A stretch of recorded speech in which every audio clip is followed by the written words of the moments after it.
آج ہم بات کریں گے کہ دنیا کے اندر جو ہے وہ ڈالر کیوں ایک گلوبل کرنسی ہے، اور پوری دنیا کے اندر جتنے بھی ممالک ہیں وہ آپس میں جو ٹریڈ کرتے ہیں وہ ایک ڈالر کے ذریعے کرتے ہیں۔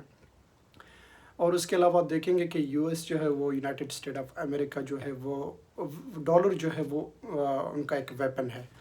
ان کے دو ہی ویپن ہیں، یا تو ملٹری کے ذریعے رول کرتے ہیں یا ڈالر کے ذریعے۔ آئیے آج پڑھتے ہیں کہ ڈالر جو ہے وہ دنیا کی کیسی کرنسی بن گئی کہ وہ آج پوری دنیا جو ہے وہ ڈالر جو وہ بزنس کرتے ہیں، ڈالر کے علاوہ جو ہے وہ بزنس نہیں کرتے۔ اگر یونائٹڈ اسٹیٹ آف امریکہ کسی کنٹری پہ جو ہے وہ سینکشنز لگا دیتی ہے کہ جو ہے اس کے ساتھ آپ باقی ممالک جو ہے وہ ٹریڈ بند کر دیتے ہیں۔ سینکشن جو ہے وہ یونائٹڈ اسٹیٹ آف امریکہ جو ہے وہ اگر کسی بھی کنٹری پہ لگاتی ہے، فار ایگزامپل ایران ایک ہمارے سامنے ایک ایگزامپل ہے، دیٹ از دا سیکنڈ جو ہے ایران کے سب سے سیکنڈ جو ہے نیچرل ریسورسز وہ آئل ہے، لیکن ایران پہ جو ہے وہ ایران پہ پابندی ہے کہ وہ انٹرنیشنل مارکیٹ کے اندر جو ہے وہ ڈالر جو وہ بزنس نہیں کر سکتا۔ اگر ایران سے پابندیاں ہٹائی جائے تو ایران جو ہے، کیونکہ یہ آئل کا سیکنڈ یا third largest producer in the world ہے، لیکن ان سینکشنز کی وجہ سے جو ہے وہ انٹرنیشنل مارکیٹ میں جو ہے وہ ڈالر میں جو ہے وہ ٹریڈ نہیں کر سکتا آئل کی، جس کی وجہ سے اس کی اکانومی ڈونٹ فال۔ مطلب دیکھیں گے کہ اتنے نیچرل ریسورسز ہونے کے باوجود جو ہے اس کے باوجود اس کی اکانومی جو ہے وہ بہت ہی ایک ورس کنڈیشن میں ہے۔ اور آئیے یہ بھی سمجھیں گے کہ کیوں جو ہے اگر ایران پہ سینکشنز لگتے ہیں تو باقی کنٹریز جو ہے فار ایگزامپل پاکستان ہے، انڈیا ہے، رشیا ہے، باقی کنٹریز ہے، کیوں ان کے ساتھ وہ ڈالر میں ٹریڈ نہیں کرتے؟ حالانکہ ایشو سینکشن جو ہے وہ یو ایس کی طرف سے لگتے ہیں، لیکن باقی ممالک جو ہے ان کے ساتھ ٹریڈ نہیں کرتے۔ اس کی آئیے پیچھے چلتے ہیں، تاریخ ہسٹری دیکھتے ہیں کہ جو ہے وہ یہ سسٹم کیسے ایوالو ہوا، کہ جو ٹریڈنگ سسٹم ہے ایٹ دا اینڈ وہ ڈالر پہ کیسے سٹاپ ہوا۔ پہلے تاریخ میں جائیں گے کہ پڑھیں گے کہ پہلے دنیا کے اندر جتنے بھی ٹریڈ ہوتی تھی وہ بارٹر سسٹم کی ہوتی تھی۔ بارٹر سسٹم یہ ہوتا تھا کہ فار ایگزامپل اگر ایک کنٹری کو جو ہے وہ رائس چاہیے اور دوسری کنٹری کو ویٹ چاہیے، تو ایک کنٹری ایک کو ویٹ دے دیتی تھی، دوسری کنٹری اس کو رائس دے دیتی تھی۔ اس طرح یہ سسٹم چلتا رہتا تھا، کیونکہ یہ سسٹم، لیکن اس کا جو ہے وہ ایک اگر کچھ مٹیریلز ایسے تھے کہ اگر فار ایگزامپل کسی کنٹری کو جو ہے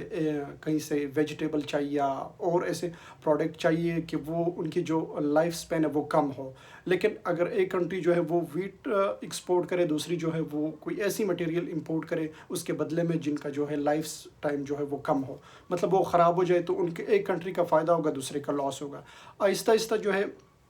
یہ سسٹم بھی دنیا سے جو ہے وہ ختم ہو گیا، کیونکہ بارٹر سسٹم زیادہ دیر تک نہیں چل سکا، کیونکہ اس میں ایک کنٹری کا زیادہ فائدہ ہوتا تھا، دوسرے کا نقصان ہوتا تھا۔ کچھ ایسی چیزیں ہوتی تھی اگر ان کا ایکسچینج ہوتا، وہ ایک جو چیز تو وہ جلدی خراب ہو جاتی تھی، لیکن دوسری زیادہ ٹائم تک چلتی تھی۔ آہستہ آہستہ ہوا یہ کہ پھر وقت کے ساتھ ساتھ جو ہے وہ ویلیوبل میٹلز جو ہے ان میں بزنس سٹارٹ ہوا۔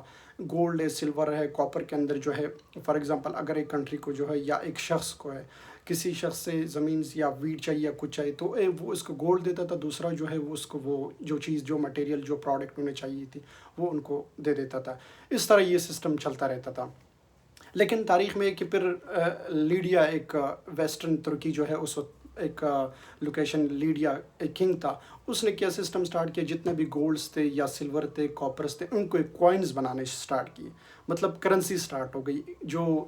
چاند گولڈ کی ہوتی تھی یا کاپر کی ہوتی یا سلور کی ہوتی تھی، اس میں پھر لوگ جو تھے وہ ٹریڈ کرتے تھے۔ آہستہ آہستہ وقت کے ساتھ جو ہے پھر چائنا کے اندر جو ہے وہ 11 سینچری کے اندر جو ہے چائنیز ایک رولر تھا، اس نے جو ون لیون نام سے ہے، اس نے کیا کہ ایک بینک بنایا۔ بینک کے اندر جو ہوتا تھا لوگ جا کے اپنا گولڈ جو ہے وہاں یا سلور وہاں پہ ڈپوزٹ کرتے تھے، وہاں پہ رکھتے تھے، تو ان کے بدلے ایک کرنسی دی جاتی تھی جس پہ ایک سٹمپ لگا ہوتا تھا کہ بھائی اس شخص نے اتنا گولڈ رکھا ہے، تو جو ہے وہ اس کے بدلے میں وہ انہیں نوٹ جاری کرتے تھے۔ پھر اس طرح یہ سسٹم جو ہے آپس میں چلتا رہتا تھا۔ آہستہ آہستہ ہوا یہ کہ 13 سینچری کے اندر جو ہے یونائٹڈ کنگڈم جو ہے وہ دنیا کی سب سے لارجسٹ پروڈیوسر کنٹری تھی، جو پوری دنیا کے اندر جیسے آج کل جو ہے وہ یو ایس ہے، اس وقت جو ہے وہ یونائٹڈ کنگڈم جو تھا وہ پوری دنیا پہ رول کرتا تھا۔ مطلب ان کی جو ایک کرنسی تھی وہ پاؤنڈ سٹرلنگ کے نام سے پوری دنیا کے اندر انہوں نے یہ کرنسی لانچ کی۔ جتنے بھی بزنس تھے، فار ایگزامپل یونائٹڈ کنگڈم ایک بڑی ڈائنیسٹی، ایک بڑی بادشاہت تھی ان کی، وہ جس بھی کنٹری سے جو ہے وہ بزنس کرتے تھے تو اس یورپین کنٹریز ہو یا ویسٹرن وہاں پہ ہو ان کے اندر جو ہے وہ اس پاؤنڈ اسٹرلنگ کے ذریعے کرتے تھے. آہستہ آہستہ یہ چلتا ہے 19 سینچری کے 1913 کے اندر جب اس وقت جو تھی وہ پوری جو ورلڈ وار 1 جو ہے وہ سٹارٹ ہونے والی تھی 1914 کے اندر جو ہے وہ سٹارٹ ہونے والی تھی. اس وقت جو تھا یو کے کا سب سے زیادہ جو فوکس تھا وہ اپنے جو جتنے بھی ریزرو تھے یا جتنے بھی ان کے کرنسیز تھے وہ ویپنز پہ یوز کر رہے تھے. اس کے بدلے ویپنز لے کے کیونکہ یونائٹڈ کنگڈم USSR اور اس کے اپوزیشن میں جو تھے وہ جرمنی ان کی جو وار چل رہی تھی اس میں ہوا یہ کہ جتنے بھی یونائٹڈ کنگڈم کے پاس اس وقت 60% GDP آف دا ورلڈ جو تھا وہ یونائٹڈ کنگڈم کے پاس تھا. مطلب اس وقت کا جو US سے پہلے تھا وہ یونائٹڈ کنگڈم تھا. پوری دنیا تھی وہ پوری ایز اے سپر پاور سمجھی جاتی تھی. تو لیکن اس وار کی وجہ سے اس کے جتنے بھی ایسٹس تھے جتنے بھی ڈالر تھے وہ سارے اس نے اس وقت جو یونائٹڈ اسٹیٹ آف امریکہ تھا وہ ویپنز پروڈیوس کر رہا تھا. US نے اس وقت ایک پالیسی بنائی کہ جتنے بھی کیونکہ US اس وقت میں اس وار میں انوالو مطلب ایز اے پارٹنر نہیں تھا لیکن یہ تھا کہ اس کی پروڈکشن زیادہ تھی. پروڈکشن پہ فوکس تھا کہ ویپنز یا فوڈ اس وقت زیادہ کیونکہ وار چل رہی تھی وہ دونوں وہ الائز جو تھے ان کو پرووائڈ کر رہا تھا. ان کے بدلے میں ان سے گولڈ لے رہا تھا. اس وقت جتنا بھی گولڈ تھا یونائٹڈ کنگڈم کے پاس وہ یونائٹڈ اسٹیٹ کے پاس آ گئے ان دا ایکسچینج آف ویپنز کیونکہ یونائٹڈ اسٹیٹ جو تھا وہ ویپنز پروڈیوس کر رہا تھا اور اس کے بدلے وہاں سے جو ہے وہ گولڈ ان سے لے رہا تھا. اس طرح پورا 60% گولڈ جو یونائٹڈ کنگڈم کے پاس تھا باقی کنٹریز کے پاس کیونکہ ساری جو یورپین کنٹریز تھی یا USSR تھی یہ ساری اس World War I کے میں انوالو تھی. اس طرح ان کی اکانومی ساروں کی جو ہے وہ ڈاؤن فال آ گئے. بہت فائنینشیل کرائسس ان پہ آ گئے. تو اس کے بدلے میں کیونکہ اس وقت یونائٹڈ اسٹیٹ تھا وہ پروڈکشن کر رہا تھا ویپنز کو پرووائڈ دونوں کنٹریز کو دونوں الائز کو پرووائڈ کر رہا تھا اس World War II میں. آہستہ آہستہ جب World War II جو ہے وہ ختم ہو گیا اس وقت UK جو تھا کیونکہ اس کے جتنے بھی ایسٹس تھے جتنے بھی ریزروز تھے ان دا فارم آف گولڈ یا جو پڑے تھے وہ تو پورے جو ہے اس وقت یونائٹڈ اسٹیٹ آف امریکہ کے پاس آ گئے. اب World War II جب ختم ہو گئے تو پوری کنٹریز چاہے وہ یورپین کنٹریز تھی یا جرمنی تھی اور یا باقی USSR اس کے علاوہ پوری دنیا کا ایک برا حال ہو چکا تھا کیونکہ سارے جو تھے انہوں نے اپنے سارے ایسٹس جو تھے وہ جنگ میں لگا دیے. اس طرح ان کو اکانومی کریش ہو گئی. پاورٹی جو تھی وہ پیک لیول پہ چل رہی تھی. لیکن اس وقت جو تھا وہ یونائٹڈ اسٹیٹ آف امریکہ کے پاس ایک اسپیس مل گیا. تو انہوں نے کیا کیا اس وقت 1944 کے اندر کہ ہے ایک میٹنگ ہوئی واشنگٹن کے اندر ایک ہوٹل کے اندر. اس میں 40+ کنٹریز کے جتنے 700 ممبرس تھے انہوں نے اس وہاں پہ ایک آرگنائزیشن بنائی. تو اس میں انہوں نے یہ فیصلہ کیا کہ یونائٹڈ اسٹیٹ آف امریکہ نے کہا کہ ہم ان تمام کنٹریز کو جو World War II کے اندر انوالو تھی کیونکہ ان کی اکانومی جو ہے وہ کریش کر گئی ہے اکانومی اور وہاں پہ پاورٹی ہے. اس پاورٹی اور اس اکانومی کو بوسٹ کرنے کے لیے انہوں نے کیا کیا کہ اس وقت جتنے بھی یورپین کنٹریز تھے ان کو انہوں نے $13 بلین اس وقت دیے 1944 کے اندر. مطلب یہ لون دیا تھا کہ بھائی یہ ڈالر کے مطلب ڈالر میں ہوں گے یہ لون اور آپ نے اگر واپس بھی کرنا ہو تو یہ ڈالر میں ہوگا کسی اور کرنسی میں نہیں ہوگا کیونکہ ساری پوری دنیا کی اکانومی بالکل ڈاؤن ہو گئی تھی. Germany Japan USSR European countries ساری جو تھی وہ بالکل ایک کرائسس وہاں پہ چل رہے تھے اکنامیکل کرائسس تھے. اسی وقت میں انہوں نے کیا کہ یونائٹڈ اسٹیٹ آف امریکہ کی جتنے بھی ان کی انہوں نے کیا کہ وہاں پہ ایک ورلڈ بینک بنایا اور IMF جو انٹرنیشنل مانیٹری فنڈ ہے ان سے کیا ہوا ان کو کہا گیا کہ جتنے بھی کنٹریز جو affected countries from World War II ہے ان کو آپ جو ہے وہ لون پرووائڈ کریں in the form of gold in the form of dollar میں. تو ہوا یہ کہ ڈالر جو ہے وہ پوری دنیا میں جو ہے وہ انہوں نے پھر یہ بھی شرط قائم رکھی یونائٹڈ اسٹیٹ کہ یہ جو ہے آپ نے اگر ہمیں دینی بھی یہ بھی جتنے بھی قرضے تو یہ ان دا فارم آف گولڈ ہی ہوں گے ان دا فارم آف جو ڈالر ہے ڈالر کے بدلے ڈالر ہی آپ ہمیں دیں گے. اس طرح پوری دنیا کی جو کرنسی تھی وہ ڈالر ہی مطلب تصور کی گئی. اور آہستہ آہستہ یہ ہوا کہ پھر جتنے بھی ٹریڈز تھے انہوں نے کہا یونائٹڈ اسٹیٹ نے پالیسی بنائی کہ جتنے بھی ٹریڈ ہوں گے وہ کس فارم میں ہوں گے ڈالر کی فارم میں ہوں گے. مطلب گولڈس جو ہے وہ ڈالر نے گولڈ کو ریپلیس کیا. پھر ہوا یہ 1938 کے اندر. اب ظاہری بات ہے جو پیٹرول جسے گولڈ کہا جاتا ہے مڈل ایسٹ کے اندر جو ہے یونائٹڈ اسٹیٹ نے دیکھا کہ ان کی کمپنیز اور UK کی اس وقت کمپنیز تو جو پوری دنیا کے اندر مڈل ایسٹ ہو یا سعودی کنٹریز ہو یا ایران کے اندر بھی اس وقت جتنے بھی آئل ریسورسز تھے، آئل کو ایکسٹریکٹ کرنے والی کمپنیاں وہ برٹش کی تھی یا یو ایس کی تھی. اس وقت 1944 کے اندر جو ہے، جب 1938 کے اندر جب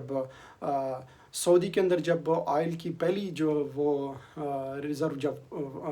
یو ایس نے وہاں پہ لوکیٹ کی، تو پھر یو ایس نے ان کے ساتھ معاہدہ کیا کہ آپ نے کیا کرنا ہے، جو ہم آپ کو جو ہے وہاں سے آئل ایکسٹریکٹ کریں گے، جو آئل آپ پوری دنیا میں بیچیں گے وہ ڈالر کے بدلے، مطلب اپنی کرنسی، آپ نے اس کنٹری کی کرنسی بھی نہیں آئے گی، آپ نے ان کو آئل دینا ہے اور وہ آپ کو ڈالر میں کیا کریں گے، پے کریں گے. اس طرح کیونکہ اس وقت جو سعودی تھی، سعودی عرب، اس کے پاس جو تھی وہ سیکورٹی کا بھی ایشو تھا، کیونکہ 42 وار کے اندر جو تھا اس میں اٹلی نے جو ہے جتنے بھی وہاں پہ آئل ریزروز تھے سعودی کے، وہاں پہ انہوں نے بامبنگ کی. تو سعودی کو فیل ہوا کہ فیوچر میں بھی ایسا ہو سکتا ہے کہ میرے سیکورٹی کا ایشو ہو سکتا ہے جتنے بھی آئل ریزرو ہے.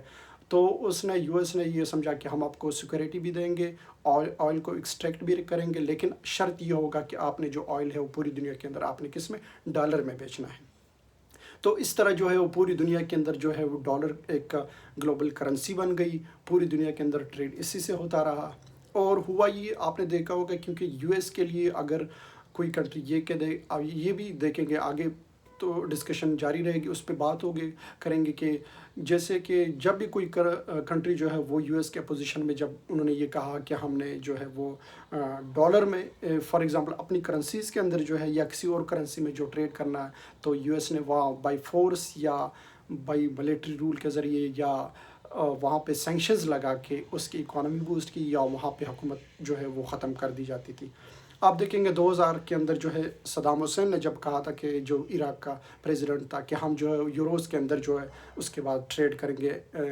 انسٹیڈ آف ڈالر، لیکن اس میں ہوا 2003 کے اندر جو ہے وہ عراق کے اندر صدام کا تختہ جو ہے وہ الٹ دیا گیا، اور یہ اسی کی وجہ تھی. اسی طرح جب معمر قذافی نے کہا کہ ہم یونیفائڈ افریقن کرنسی لے کے آئیں گے ان دا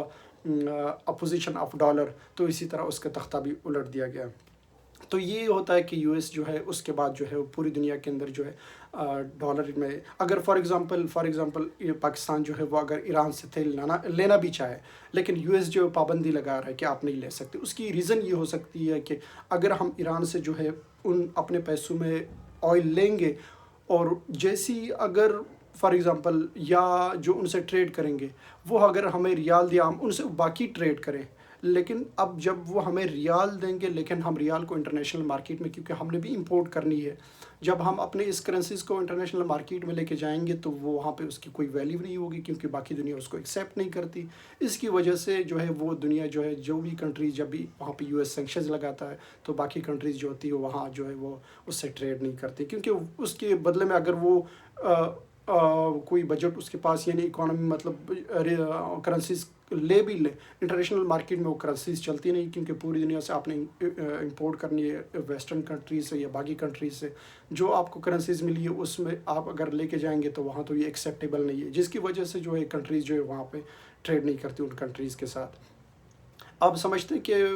کچھ جو ہے وہ سینکشنز بھی دو ٹائپ ہے یو ایس جو لگاتا ہے. ایک پرائمری سینکشنز ہوتے ہیں کہ پرائمری سینکشنز میں ہوتے ہیں کہ یونائٹڈ اسٹیٹ آف امریکہ کی جتنی بھی کمپنیز ہیں وہ اس اسپیسیفک کنٹری میں جس کنٹری پہ یو ایس نے سینکشنز لگائے، فار ایگزامپل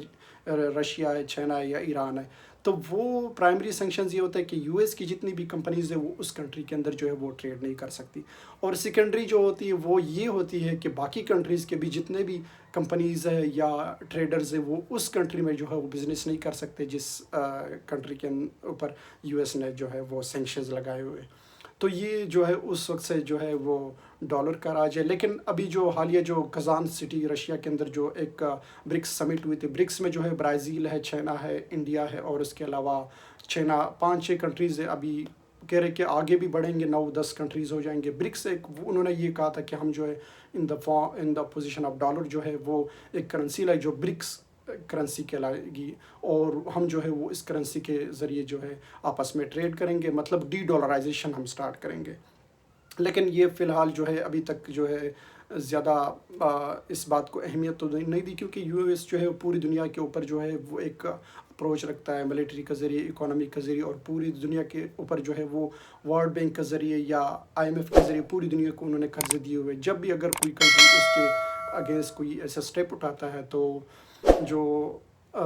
ڈیولپنگ کنٹریز ہے تو وہ اس کے اوپر جو ہے وہ سینکشنز لگا لیتا ہے، جس کی وجہ سے فی الحال ابھی تک ڈالر کے مقابلے میں کوئی ایسی کرنسی جو ہے مضبوط کرنسی ابھی تک سامنے نہیں ہے. لیکن یہ تصور کیا جا رہا ہے کہ برکس جو ہے شاید ان فیوچر جو ہے وہ ڈالر کے لیے ایک خطرہ جو ہے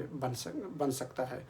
تو فی الحال مجھے اجازت دیجیے. اللہ حافظ. اگر میرے ولاگ آپ کو پسند آیا ہوگا تو اس کو لائک کرے، شیئر کرے اور کمنٹ بھی پاس کرے. اوکے، اللہ حافظ.